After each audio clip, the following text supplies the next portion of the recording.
La lutte que nous menons est une lutte très longue. C'est une lutte tellement longue et souvent on dit une lutte de longue haleine, bien que de très mauvaise haleine parfois.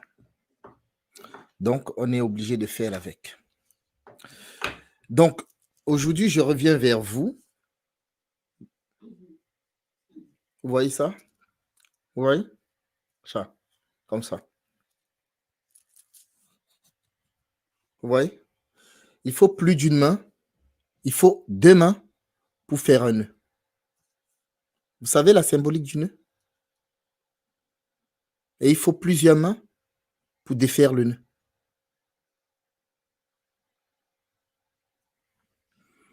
Lorsqu'on construit quelque chose et qu'on le fait seul, c'est voué à l'échec. Les détracteurs qui attaquent les autres, vous avez remarqué, ils attaquent toujours en groupe. Regardez dans la nature. Les animaux qui ont toujours tendance à faire de l'hégémonie, ce sont des animaux qui attaquent en groupe. Je dis bien les animaux qui font de l'hégémonie. Une panthère va attaquer toute seule, par exemple. Vous voyez? Il y a des animaux comme ça qui attaquent tout seul. Mais vous remarquerez que la plupart des animaux qui attaquent en groupe, ce sont des animaux qui font de l'hégémonie. Regardez comment ça fonctionne sur cette planète. Quand les pays civilisés décident de faire quelque chose, est-ce que c'est la France seule qui va attaquer? Ils sont toujours en groupe, en chien de faïence, en groupe.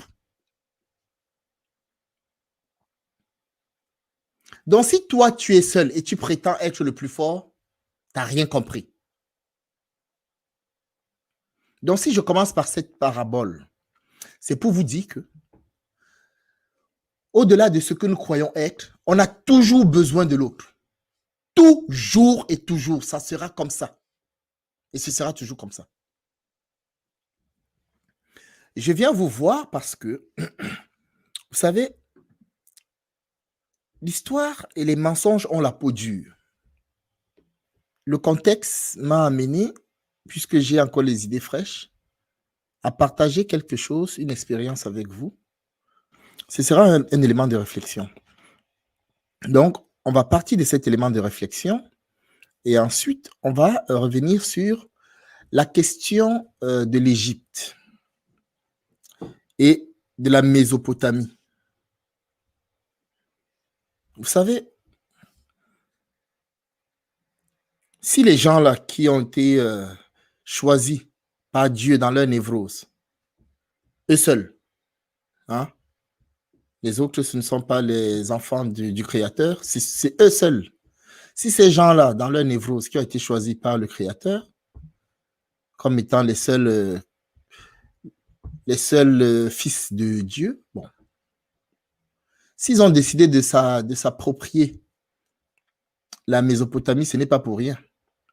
S'ils ont décidé d'en faire dans leur névrose également le berceau de la civilisation, ce n'est pas pour rien. Mais il y a une chose sur laquelle je voudrais attirer votre attention. Celui qui te vole ton histoire te vampirise. Ne l'oubliez jamais. Parce qu'on demande, oui, mais pourquoi est-ce que les gens veulent absolument que leur histoire et blablabla et blablabla, on s'en fout que les Égyptiens étaient blancs, on s'en fout que les Égyptiens étaient noirs. Celui qui te vole ton histoire te vampirise. Tu sais pourquoi? Parce que ton histoire est construite de toi, est construite de ton énergie, est construite de l'énergie de tes ancêtres. C'est une énergie mise en place. Donc, celui qui vient s'approprier cette énergie te vampirise. Autant que les chrétiens vampirisent les peuples premiers avec cette histoire du christianisme, autant géographiquement, historiquement, les loges qui s'y connaissent vampirisent ce peuple-là. Ou ces peuples-là dont ils volent l'histoire. Est-ce que quand vous voyez à la télé des gens qui écoutent tous ces mensonges. Mais ils continuent à attendre que la télé ait dit pour qu'ils s'alignent. En fait, ces gens choisissent ce qui les arrange, même à la télé. Quand ça ne les arrange pas, ils rejettent. Quand ça les arrange, ils prennent. Vous voyez? Mais le plus important ici, c'est qu'il faut que ça sorte de la télé. Quelqu'un te dit, d'où est-ce que tu as eu tes informations? J'ai dit dans un site internet, et il y a même aussi un site sur YouTube. Il dit, ah ouais, parce que tu prends tes informations sur YouTube. Tu es un complotiste alors? Je dis, mais il est où le rapport? Et il me dit, mais moi, je ne crois pas à ces histoires d'Internet là. Je préfère regarder les infos, le journal, la presse, l'histoire. Il y a des livres. Je lui demande, mais qui écrit les livres? Qui fait le journal?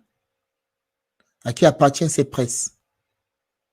C'est pas grave. Ça lui donne pas le déclic. On nous dit que, ils nous disent, dans leur livre, ils nous disent que leur Dieu est un Dieu amour, qu'il n'y a pas plus amour que lui. Et moi, j'ai toujours une simple question que je pose. Toi, tes parents, tu vas laisser brûler ton enfant éternellement dans un feu parce qu'il a fait une bêtise ou parce qu'il a fait des bêtises. Toi, tes parents, toi, tu es parent.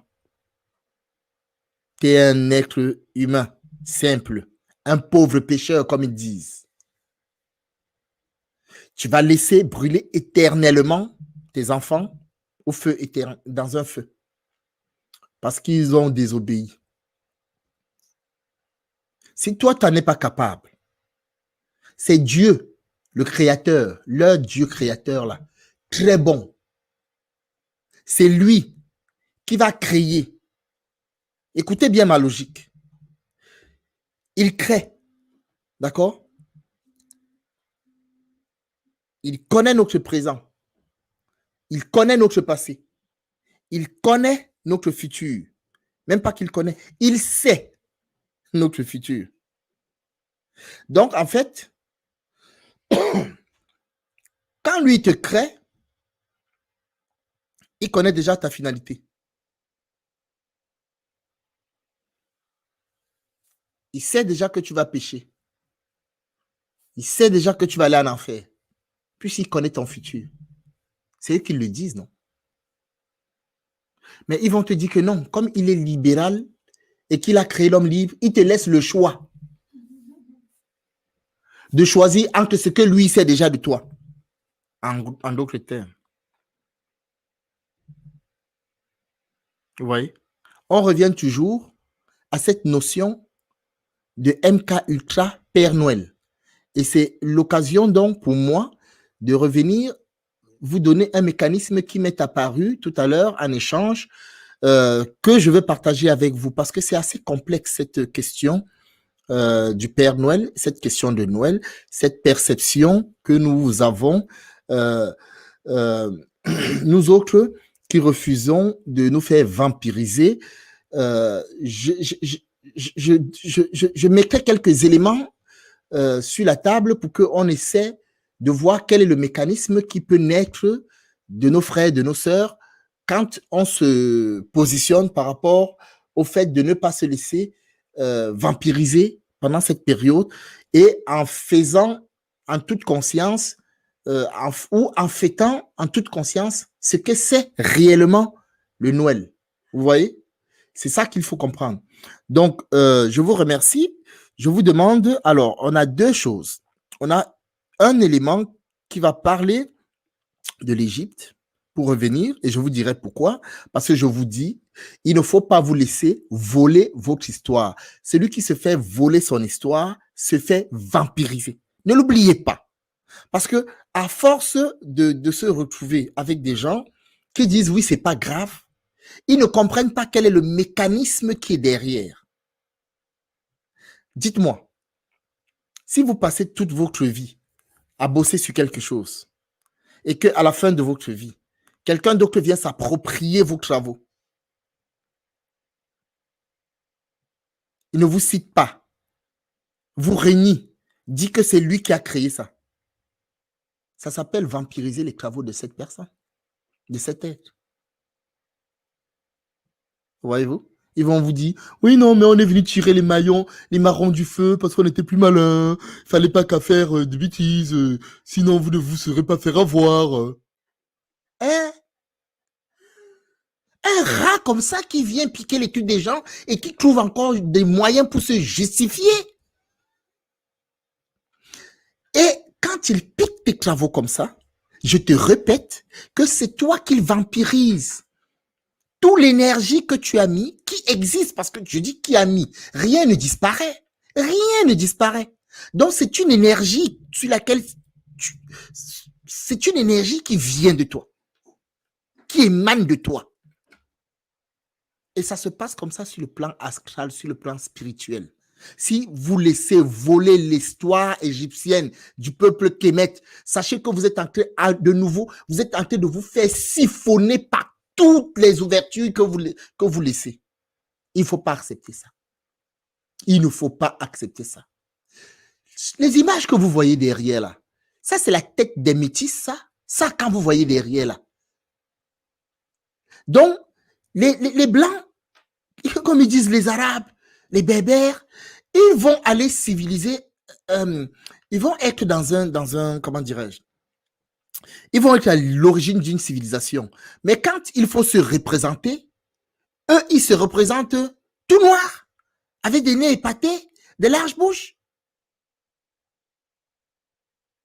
Les guerriers égyptiens, c'est ça en fait. Vous savez, le complexe d'infériorité, c'est ça qui a amené à ce qu'on appelle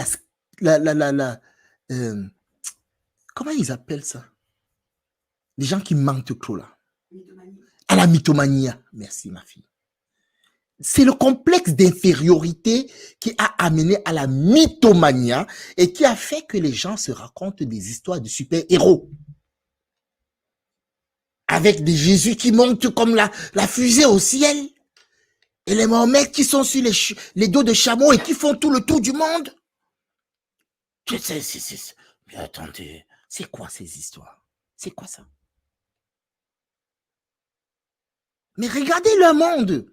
C'est une vie et une construction que de super-héros. Regardez bien ce monde, cette culture indo-européenne là.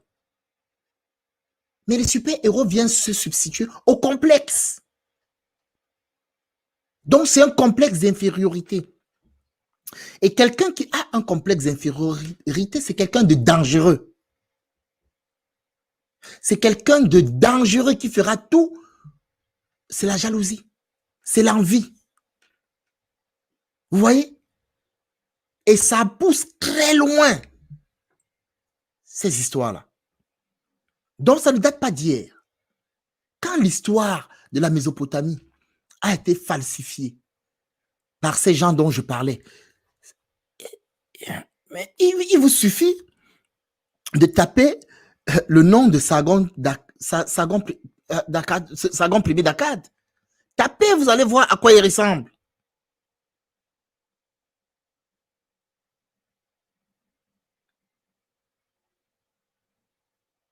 Tapez le nom de Nimrod. Vous allez voir à quoi il ressemble.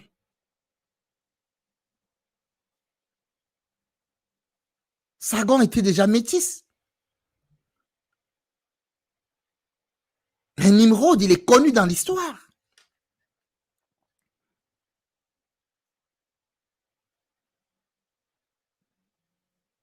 Et donc, quand ce peuple a voulu, veut jusqu'à présent, s'attribuer et s'approprier cette histoire, c'est une question de vampirisation permanente.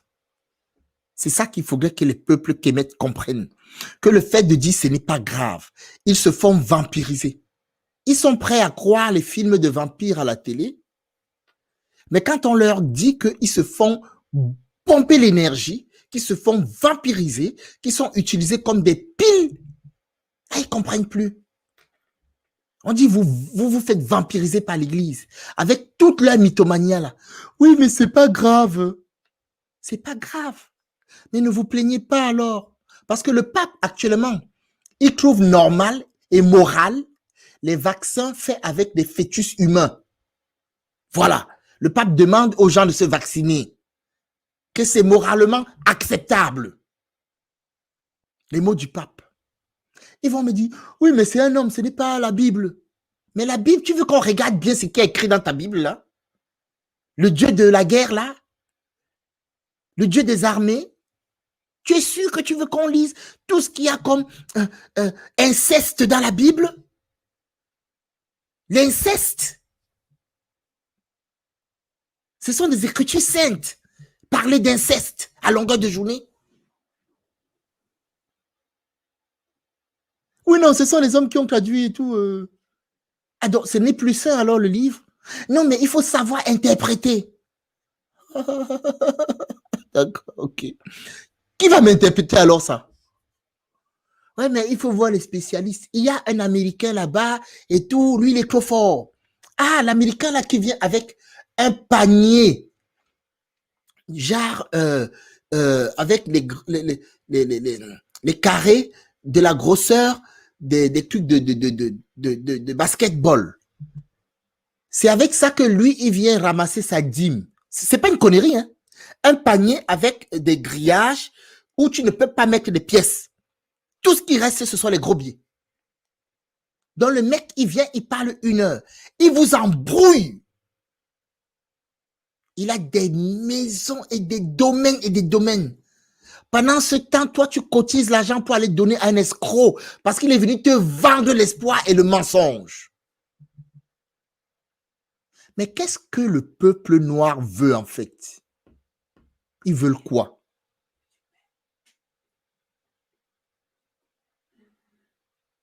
Est-ce que vous savez que vous avez échappé à un génocide, à l'éradication de votre race? Vous le savez? Vous demandez ce que vos ancêtres ont fait? Mais vos ancêtres se sont battus jusqu'à leur dernier souffle pour que vous puissiez exister, être là encore. Il n'y a qu'à regarder les peuples à côté. Nos frères, ils ont disparu complètement. On les compte par centaines, par centaines des peuples qui étaient des millions. On les compte par centaines. Vous croyez que c'est une blague? Retenez une chose. Si ton Dieu n'est pas à ton image et à ta ressemblance, tu es colonisé. Si tu te laisses voler ton histoire, tu es vampirisé. Tu comprends? C'est ça qu'il faut te mettre dans la tête. Donc, que les gens ne viennent pas te dire ce n'est pas grave, c'est ceci. Et si tu acceptes de marcher avec des gens qui ont génocidé tes ancêtres, tu es un complice. C'est pas plus compliqué que ça. Que le noir n'avait pas de culture, le noir n'avait pas de civilisation. On n'avait pas. Il faut voir ces gens-là quand ils arrivent en plus. Mais c'est hallucinant, ils se font porter, putain, c'est un truc de dingue. Est-ce que vous voyez les anciennes photos de colonisation, comment ces gens qui nous apportaient la civilisation étaient? Ils se faisaient porter, ils ne marchent pas. En fait, ce sont des gens qui ne veulent pas marcher, qui se font porter, qui ont fait tous les travaux de cette planète-ci. Vous imaginez un peu? Ils ne veulent pas marcher. Ils arrivaient, on les portait. Partout, que ce soit en Afrique, que ce soit en Asie, que ce soit, on les portait et on les faisait rouler sur des pousse-pousse à 1 roue. C'est eux qui prétendent avoir tout construit. Et quand on les demande, dans votre berceau même, votre propre berceau, hein, des Indo-Européens, montrez-nous donc ce que vous avez fait. Ils disent que non, on était en Égypte en fait, que les gens que vous voyez en Égypte là, ce sont des blancs à peau noire et aux cheveux crépus, et aux grosses lèvres et aux gros nez. Hein? Oui, ce sont des blancs à peau rouge. Non, c'est pas possible. Ce sont des blancs à peau noire. Ah. Et qu'est-ce que vous avez fait à la Mésopotamie? À la Mésopotamie, en fait, on demande, vous connaissez Nimrod?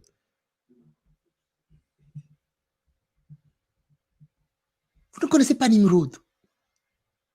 Nimrod qui est dans tous les livres d'histoire, dans toutes les civilisations, il était connu. Vous ne connaissez pas. Vous venez d'où en fait?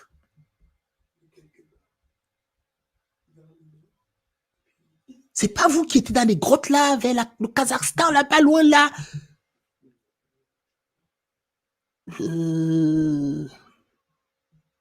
Vous voyez? Donc, il y a un complexe. Ces gens n'ont pas d'histoire. Donc, ils veulent s'approprier l'histoire de l'autre. Et ça se comprend. Ça se comprend. Mais ce n'est pas une excuse pour vous laisser vampiriser la vôtre. Parce que ce qui se passe concrètement, c'est quoi? Je vais vous dire. Lorsque vous négligez tous ces éléments-là, c'est que vous ne comprenez pas ce qui se passe sur le plan, sur d'autres dimensions. Ce n'est pas la matière qui crée l'énergie. C'est l'énergie qui crée la matière.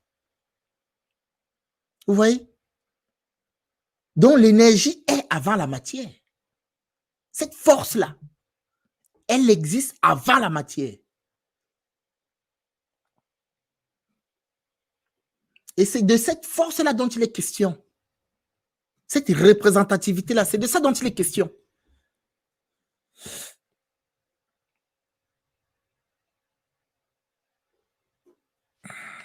Alors, je viens donc vous raconter l'histoire de Noël.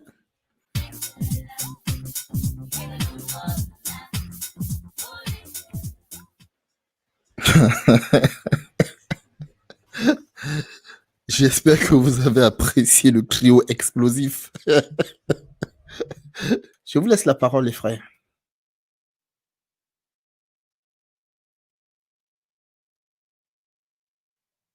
Allô? Justement, Oui, c'est oui, ça. oui. Oui, justement, Ah, je laisse un autre. justement, c'est ça qu'on appelle la manipulation, en fait. C'est justement ça. Les gens qui ont compris les choses et qui disent la vérité ne doivent pas être en avant, ne doivent pas être devant parce qu'ils vont réveiller tout le monde. Parce que le but, l'objectif final est que les gens soient ce qu'on appelle endormis. Le cerveau ne soit pas éveillé. Ils soient toujours comme des zombies. Ils soient zombifiés. C'est ça le but final. Donc, pourquoi laisser Lyrical chanter pour réveiller les consciences? Il ne faut pas le faire. C'est comme ça, c'est ça. Donc, tout ce qu'il dit là, c'est ça la vérité. C'est ça la vérité. Et moi, je pense même que le mot noir, normalement, on ne devrait plus le laisser coller sur nos peaux. On devrait plutôt trouver un mot un peu plus. Avec une meilleure. Comment dire? Parce que, comme il a dit, lorsqu'on dit noir, tout ce qui est noir, le noir c'est le diable, le noir c'est le sale, le noir c'est le déchet, c'est le mal, quoi. Le mal incarné, c'est le noir. La couleur noire, c'est le mal incarné. Malgré cela, quand même, dans le monde de la manipulation, le noir c'est l'élégance, il ne faut pas l'oublier. Mais bon, à part cela, tout le reste c'est négatif. Tout ce qui est noir est négatif dans la langue française, la majorité du temps. Est-ce que ça a été fait exprès ou pas? Je ne sais pas. C'est la question que je pose. Ça a été fait exprès ou pas? Je ne sais pas. C'est la question que je pose.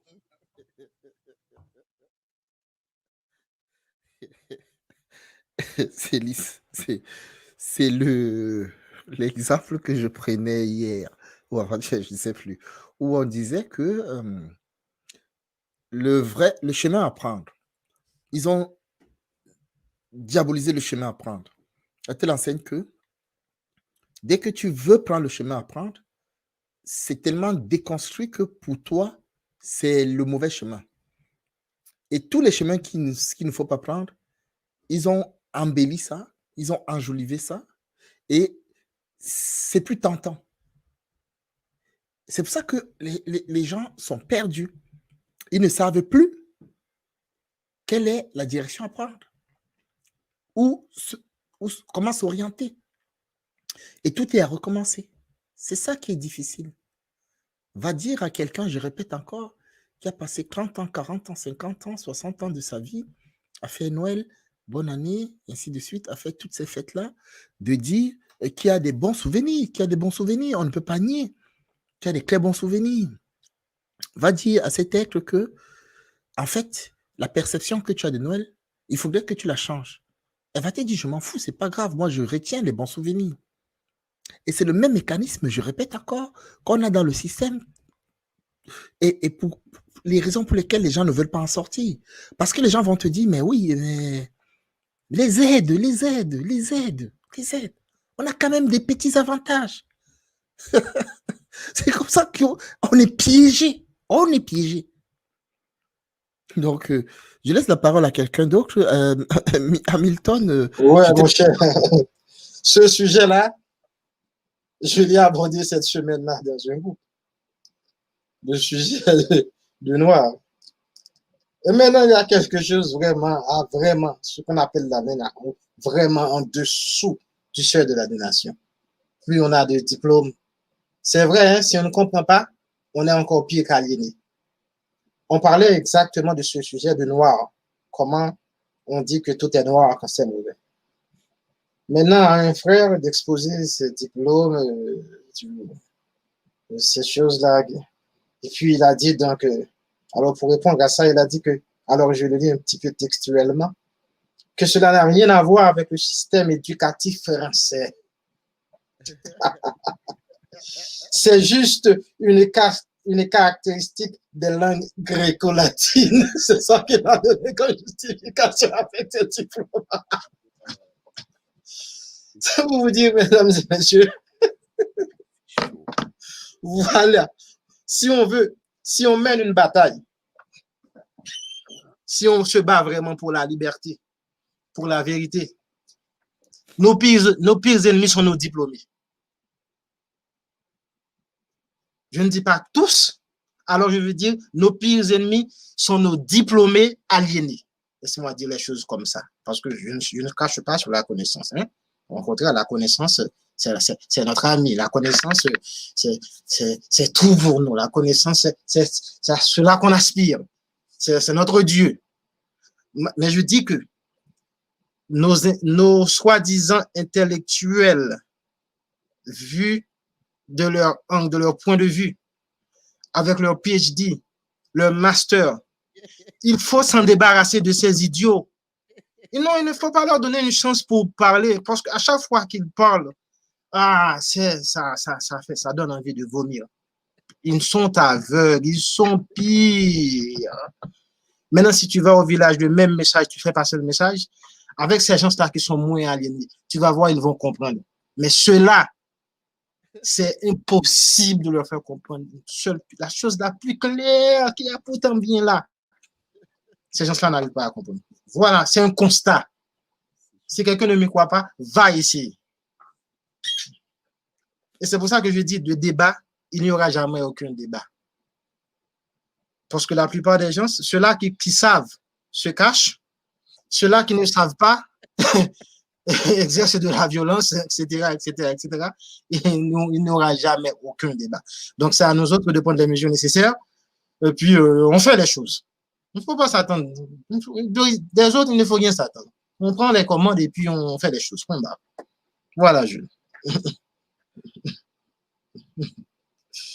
C'est clair, c'est clair.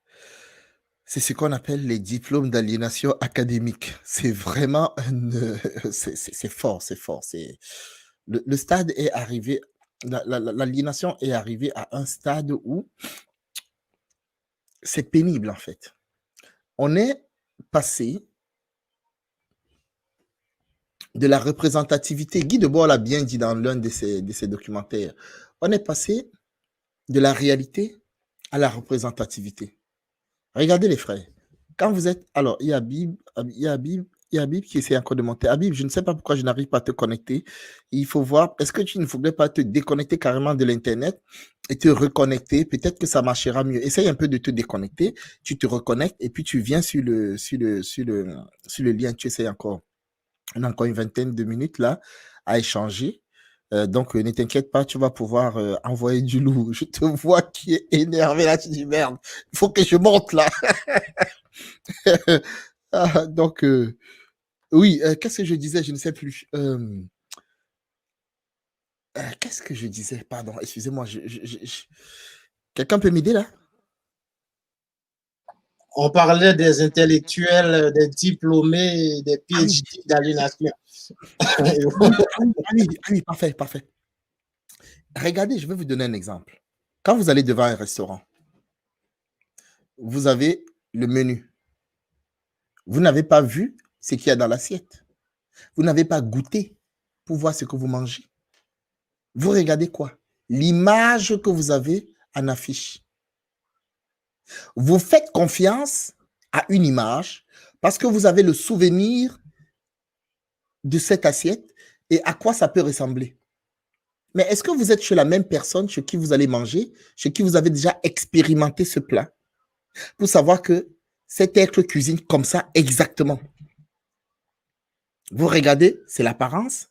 Donc, le monde est devenu un monde d'apparence. Toutes nos valeurs ont pris plus de valeur parce que leur apparence est plus convaincante que d'autres. À telle enseigne que la réalité ne domine plus sur le monde, mais l'apparence.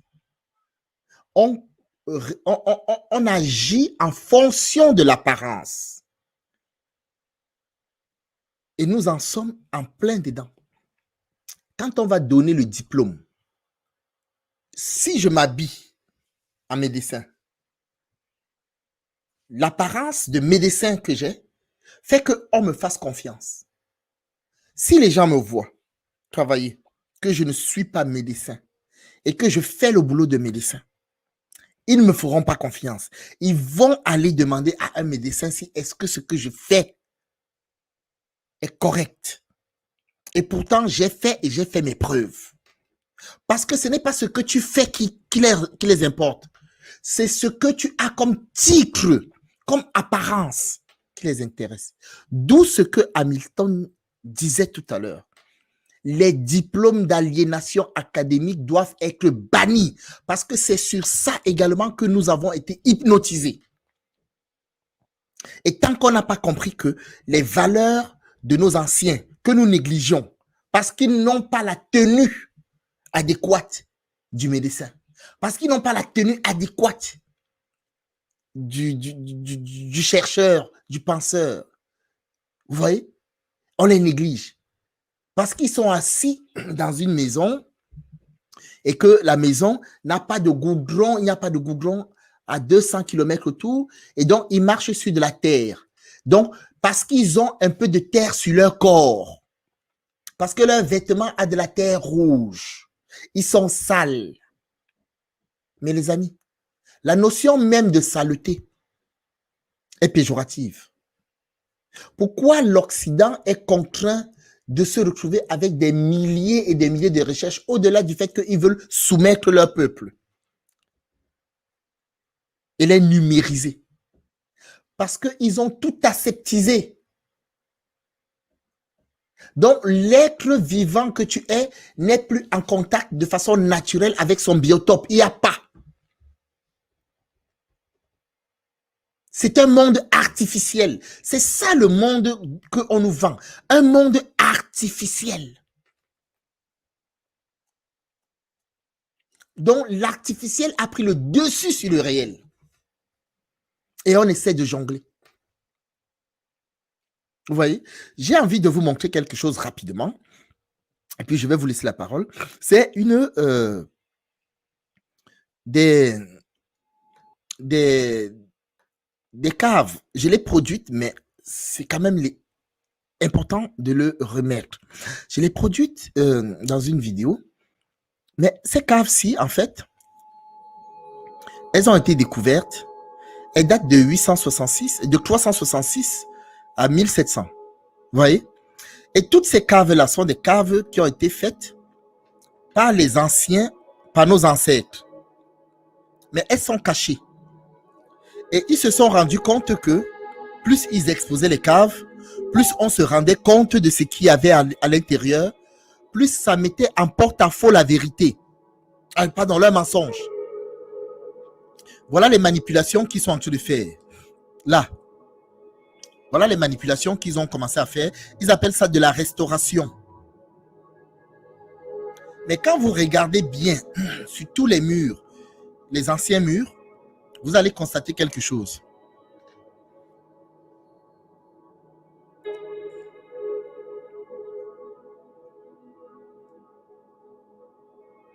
Toutes ces photos que vous voyez là, tout ça, ce sont des restaurations. Là, ils sont encore en train de faire de la restauration.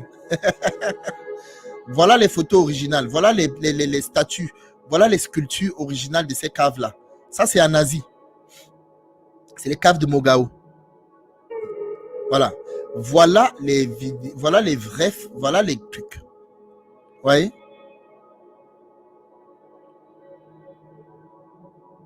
Tout ça, c'est des restaurations. Ça là que vous voyez là, c'est des restaurations. Là en bas, là. Ce qui est là en haut là, que vous ne voyez pas bien, c'est resté. Vous voyez? Donc, ils ont falsifié et ils ont changé l'image des gens qui étaient dans les caves au fur et à mesure et ils les ont donné un type clair des habitants actuels de cette région. Regardez les cheveux de cette statue. Là, ils n'ont pas pu modifier.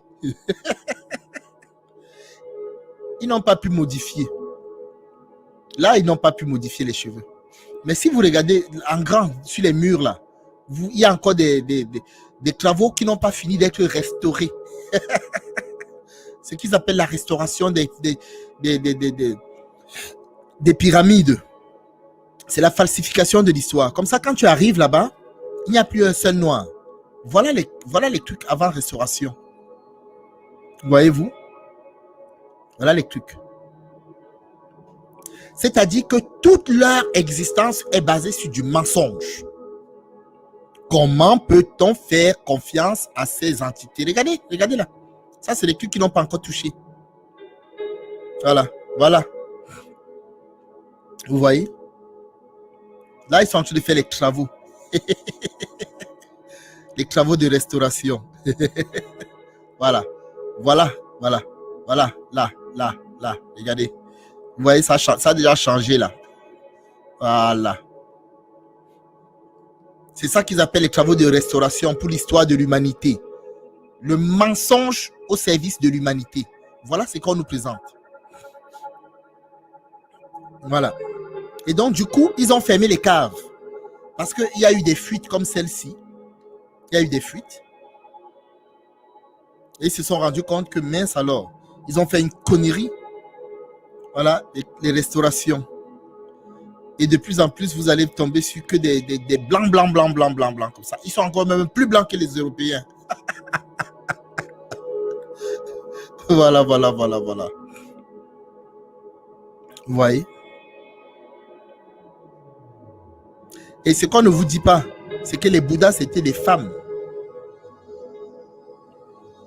Vous voyez le mensonge dans l'histoire. Tout a été inversé, tout a été falsifié, tout a été dénaturé. C'est-à-dire qu'on ne vous donne même pas l'occasion. Voilà maintenant ce qu'on trouve là. Voilà. Ce qui n'était pas, il n'y avait pas ça au début, c'était pas comme ça. Voilà maintenant ce qu'on trouve là. Mais par contre, sur les murs encore, il y a encore des noirs. Plein de Bouddhas noirs. Voilà. Là. Mais voilà ce qui nous montre maintenant. Voilà. Et ça, ils appellent ça des restaurations. La falsification, pour eux, c'est la restauration.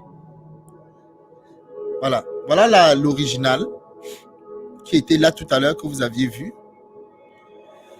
Et ils ont transformé tout ça. Voilà. C'était comme ça là. Voilà.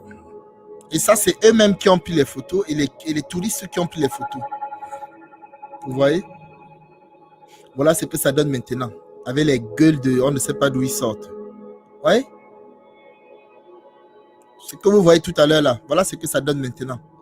La restauration, ils appellent. Voilà. Voilà un mur blindé de négros, comme on dit. De noirs, blindés de kémite. Voilà.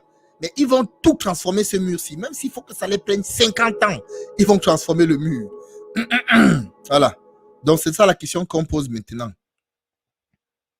Voilà. Allez comprendre quelque chose. Voilà. C'est quoi ça?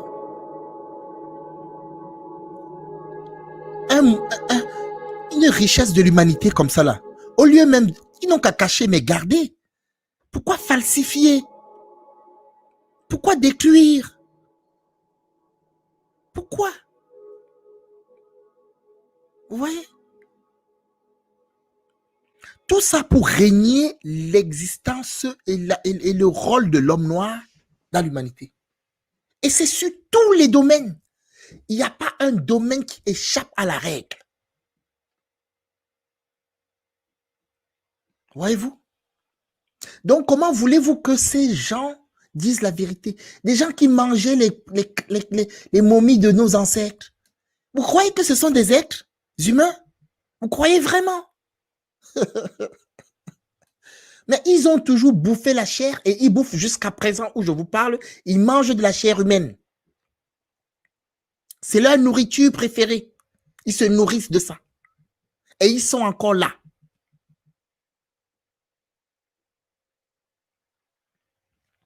C'est avec ça qu'on va négocier. Des gens qui nous prennent pour du gibier. Des gens qui nous prennent pour du gibier. Putain. Tu vas aller négocier avec un gibier. Mais nous, on fait ça, on va négocier avec eux.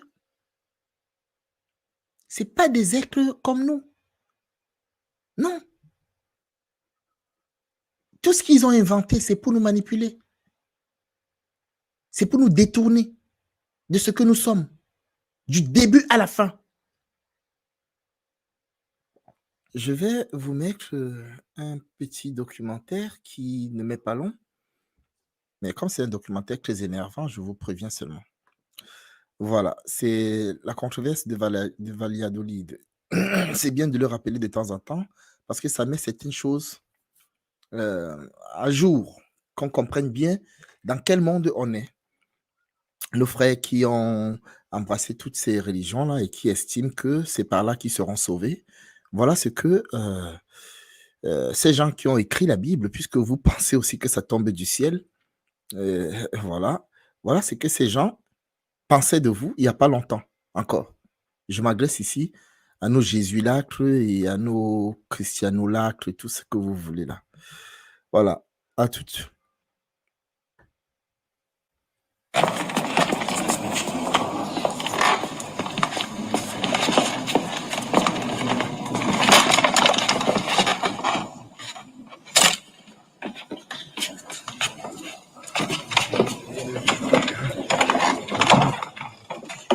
Qui s'est occupé de ça? Mes chers frères, depuis que, par la grâce de Dieu, le royaume d'Espagne a découvert et conquis les Indes de l'Ouest, que certains appellent déjà le Nouveau Monde,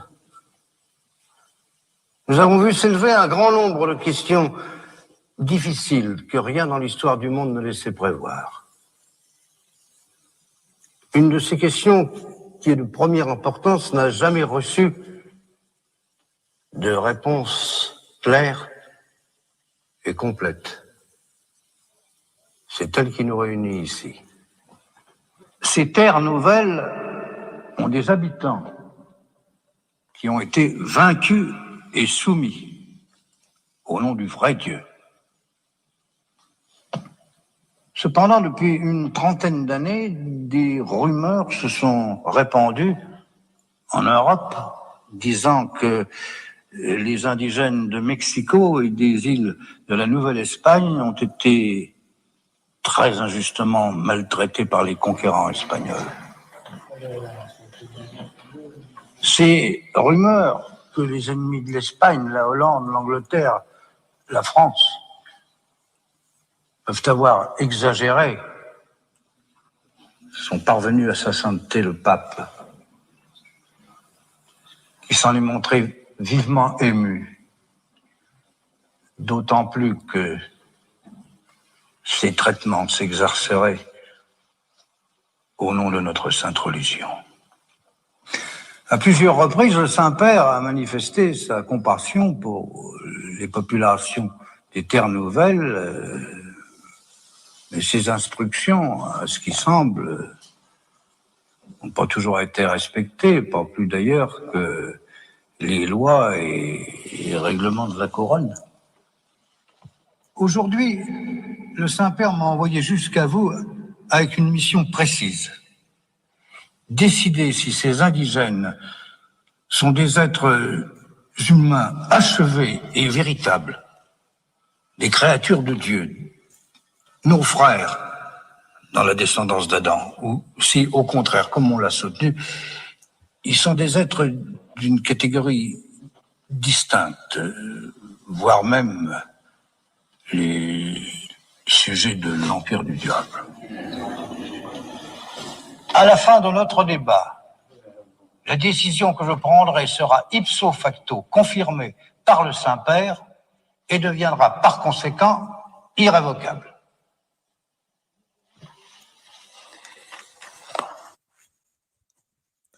Alors, je pense que déjà, bonjour. J'espère que vous allez bien.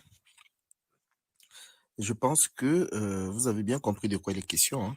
Ça, c'est la controverse de Valladolid sur le fait de savoir si les Noirs ont une âme. À la base, non, même pas autant pour moi. C'était les habitants des Andes d'Amérique, hein, tout court, parce qu'on nous fait croire qu'il y avait des zones inoccupées, mais toute l'Amérique était occupée par des Noirs. Hein. Ça, c'est ce qu'il faudrait que vous sachiez, en fait. Donc, ces gens civilisés, bien sûr, qui agissent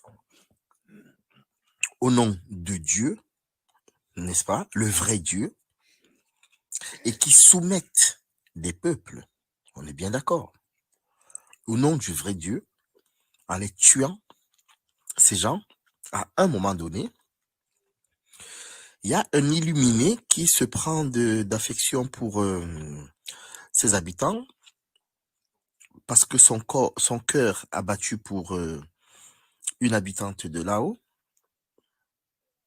d'accord? Et donc, il décide tout d'un coup, ce qu'on ne vous dit pas souvent, c'est parce qu'il avait eu, il avait été affaibli sentimentalement par une habitante de ces contrées, en fait. Et donc, du coup, il s'est pris de pitié pour ce peuple et il a décidé que eux, ce peuple-là, eux, ils avaient une âme. Mais que les Africains étaient des sous-créatures, des créatures démoniaques. Et Monsieur Kovi Gomez en parle très bien quand il vous parle des textes hébraïques, le Midrash Rabbah et le Bereshi Rabbah, là où ils se sont réunis, que ce soit les Arabes, le monde musulman et le monde chrétien se sont réunis pour faire de l'homme noir une bête démoniaque avec une queue et des cornes.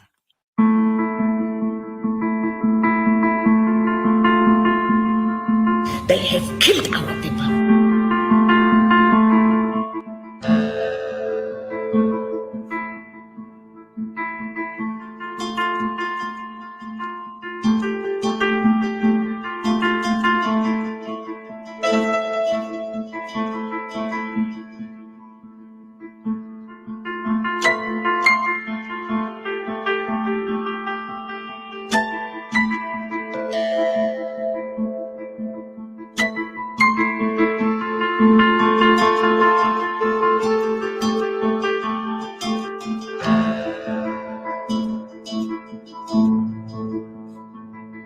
Les soldats obligeaient les enfants à regarder tous ces meurtres.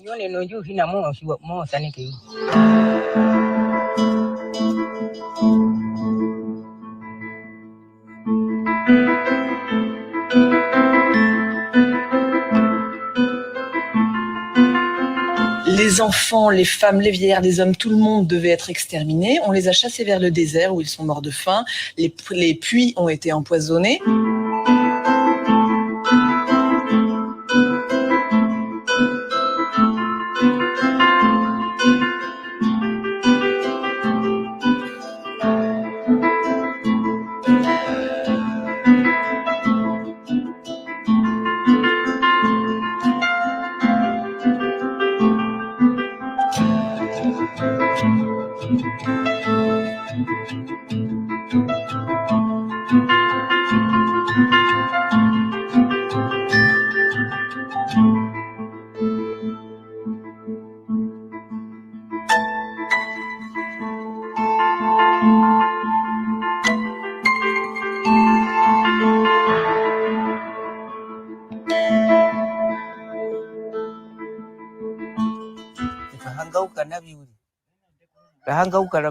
Hangaura mama munene rihangauguro vana sivi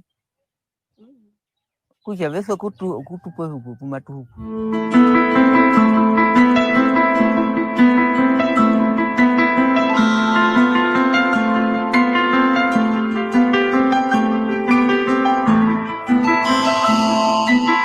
They have consistently refused to talk to us, arguing that we are a non-sovereign, non-state entity.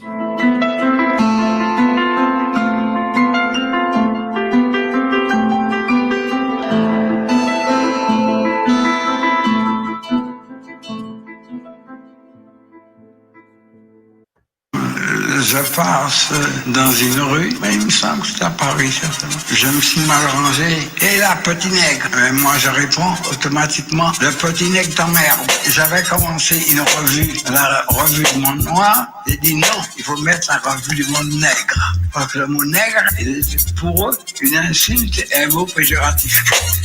Dans le mot dénigré, il y a nègre. Quant au lord, ben un faux écrivain, on appelle aussi ça nègre. Lorsqu'on n'a pas le moral, on dit qu'on se fait des idées noires. Le business illégal, on appelle ça marché noir pour dire soupe douleur. Tête de Dieu coupette noire, le synonyme du mot sorcellerie. Magie noire, tout est négatif du trou noir à la colère noire. Même si tu ne l'es pas, imagine ce que ressent l'homme noir. On dit qu'une chose est noire pour dire qu'elle est crasseuse ou sale. Être dans le noir, être perdu dans l'obscurité totale. Par les petits nègres, parler comme un attenté mental. Bosser comme un nègre, être aussi chargé qu'un animal. Broyer du noir, voir tout en noir, être pessimiste. Une série noire, une succession de nouvelles tristes. Travail au noir, caisse noire, messe noire, longue est la liste. J'hallucine quand j'analyse les expressions qu'on utilise. La langue est piégée, les termes racistes, on trouve ça normal. Pour elle, le blanc c'est le bien, pour elle, le noir c'est le mal. La langue est piégée, ces mots nous trahissent chaque fois qu'on parle. Pour elle, le blanc c'est le bien, pour elle, le noir c'est le mal. La langue est piégée, ces expressions sont caricaturales. Pour elle, le blanc c'est le bien, pour elle, le noir c'est le mal. La langue est piégée, même quand je pose sur cet instrumental. Pour elle, le blanc c'est le bien, pour elle, le noir c'est le mal. Smoker méchamment quelqu'un c'est faire de l'humour noir. C'est toujours plus rassurant de passer un examen blanc. Voir de la misère, on appelle ça manger son pain noir. Gagner un procès, sortir d'une affaire les mains blanches. Le téléphone arabe porte malheur comme le chat noir. Faut avoir l'argent et le pouvoir pour contre votre patte blanche. Parler honnêtement, dire les choses de but en blanc. Paraît que la noirceur de son âme empêche l'homme d'être innocent. Dès qu'une chose est compliquée, on dit que c'est une chinoiserie. On vend toujours des nègres en chemise dans certaines viennoiseries. Être jeté, repoussé, c'est se faire black rouler. On te propose un joint black, ne tire pas de bouffer. L'école publique a tout fait pour blanchir ton éducation. Tu refuses l'assimilation, elle noircit ta réputation. Après, elle dresse un tableau bien noir de la situation et nous parle du problème noir aux informations. La langue est piégée, les termes racistes, on trouve ça normal. Pour elle, le blanc c'est le bien, pour elle, le noir c'est le mal. La langue est piégée, ces mots nous trahissent chaque fois qu'on parle. Pour elle, le blanc c'est le bien, pour elle, le noir c'est le mal. La langue est piégée, ces expressions sont caricaturales. Pour elle, le blanc c'est le bien, pour elle, le noir c'est le mal. La langue est piégée, même quand je pose sur cet instrumental. Pour elle, le blanc c'est le bien, pour elle, le noir c'est le mal. Noir c'est noir, y a plus d'espoir. Imagine Johnny Hallyday aller chanter ça en Côte d'Ivoire. Hollywood c'est la loi du plus fort. Dans le western ils nous ont bien dit qu'un bon indien était un indien mort. La Marseillaise parle même de sang impur. Est-ce à cause de la souillure des sillons ou parce qu'ils peuvent pas te voir en peinture? Depuis Césaire, le terme nègre est moins péjoratif. Mais y a toujours des nègres à blanc qui essaient de plaire aux racistes. Pendant l'esclavage on les appelait nègres d'intérieur. Ils voyaient le nègre marron comme un être inférieur. La traite des nègres, ils appelaient ça commerce du bois d'ébène. Ce qu'ils appellent un meuble, on appelle ça une vie humaine. Bizarre, il fait un froid de canard. On dit qu'il fait un froid noir. Regardez de nerfs menaçants, jetez un regard noir. Au mitard, il fait noir. C'est pas comme au parloir. Voir tout en noir, avoir le cafard. La langue est piégée. Les termes racistes, on trouve ça normal. Pour elle, le blanc, c'est le bien. Pour elle, le noir, c'est le mal. La langue est piégée. Ces mots nous trahissent chaque fois qu'on parle. Pour elle, le blanc, c'est le bien. Pour elle, le noir, c'est le mal. La langue est piégée. Ces expressions sont caricaturales. Pour elle, le blanc, c'est le bien. Pour elle, le noir, c'est le mal. La langue est piégée. Même quand je pose sur cet instrumental. Pour elle, le blanc, c'est le bien. Pour elle, le noir, c'est le mal. La langue est piégée. Les termes racistes, on trouve ça normal. Pour elle, le blanc, c'est le bien. Pour elle, le noir, c'est le mal. La langue est piégée. Ces mots nous trahissent chaque fois qu'on parle. Pour elle, le blanc, c'est le bien. Pour elle, le noir, c'est le mal. La langue est piégée. Ces expressions sont caricaturales. Pour elle, le blanc, c'est le bien. Pour elle, le noir, c'est le mal. La langue est piégée. Même quand je pose sur cet instrumental. Pour elle, le blanc, c'est le bien. Pour elle, le noir, c'est le mal.